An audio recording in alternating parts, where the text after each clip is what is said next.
Hi guys, it's me RJ and I'm back again for another video tutorial.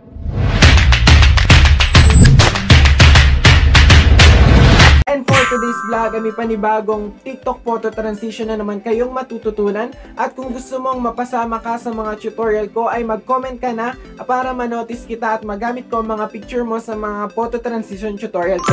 At kung gusto mong matuto ng mga bagong tutorial ay huwag mong kalimutang mag-like, share, subscribe and hit the notification bell button para maging updated ka sa mga video na i-upload ko sa aking YouTube channel. So ito, panoorin natin yung tutorial na ituturo ko sa inyo.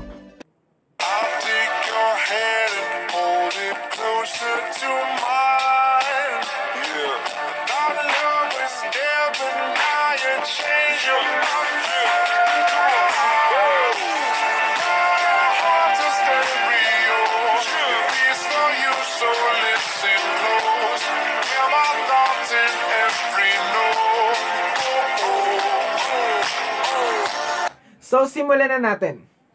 Hi guys, it's me RJ and I'm back again for another video tutorial. And for today's tutorial, syempre kailangan natin ng PicsArt at CapCut para matapos natin or magawa natin itong tutorial na ituturo ko sa inyo.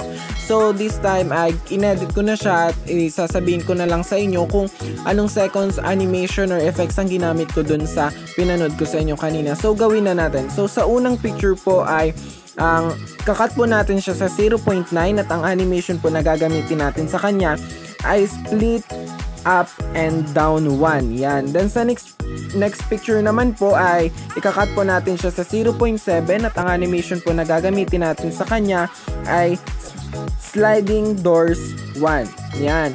Then sa next picture po ay ikakat po natin siya sa 1.3 and the animation po na gagamitin natin sa kanya ay spinning top 1. Yan. Then sa next picture po, ikakat po natin sa 0.9. Animation po na gagamitin natin sa combo po ulit ay roller coaster 1. 2 pala po, roller coaster 2. Then sa next picture po ay ikakat po natin siya sa 2.3 at ang animation po na gagamitin natin sa kanya ay quarter 2. Then sa next picture po ay ikakat po natin sa 0.8. Ang animation po na gagamitin natin sa kanya ay Waltzer 2.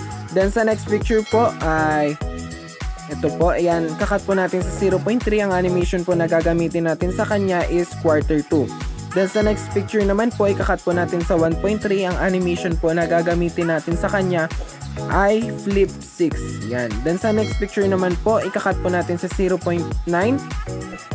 At ang animation po na gagamitin natin sa kanya ay Funhouse 1. Yan, Funhouse Mirror 1. Yan, then sa next picture po ay kakat po natin siya sa 1.1. Ang animation po na gagamitin natin sa kanya is eto pong Pirate Ship 2. Then sa next picture po, My Mind, ikakat po natin siya sa 2.8 and then sa combo po natin makikita, kakat po natin, ang animation po na ginamit ay quarter 2.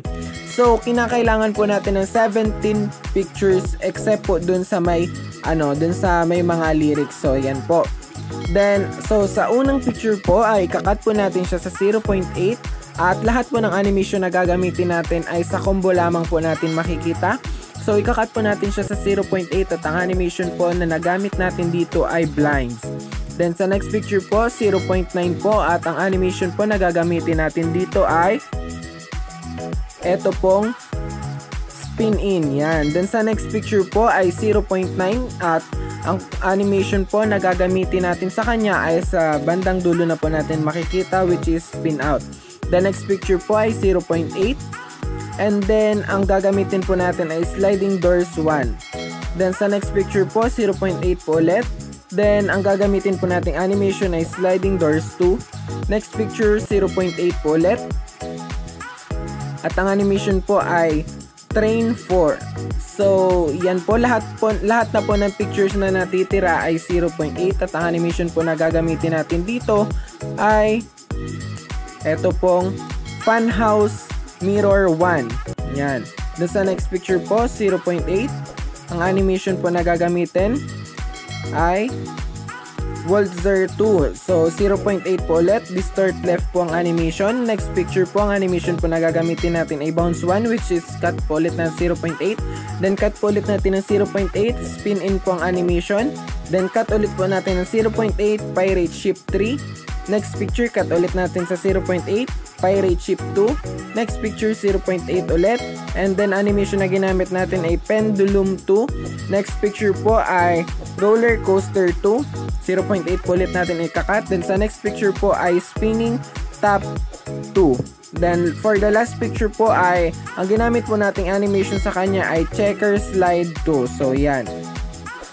At para lagyan naman po natin sila ng effects, so sa mga lyrics po, ang effects po na ginamit natin sa kanya ay Rising Stars.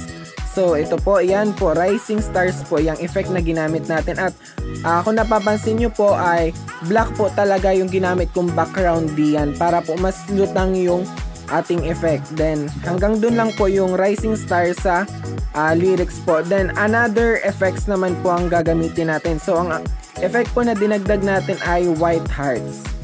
So yan. And then after po nyan, syempre panoorin po natin.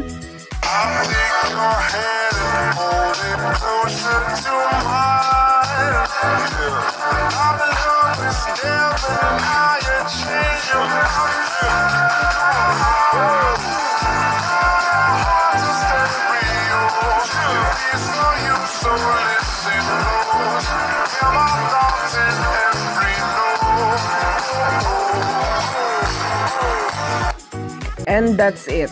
At kung bago ka pa lang sa channel ko, syempre wag mong kalimutang mag-like, share, subscribe at bisitahin ang aking channel para makapanood ka pa ng mga bagong tutorial. So, thank you for watching.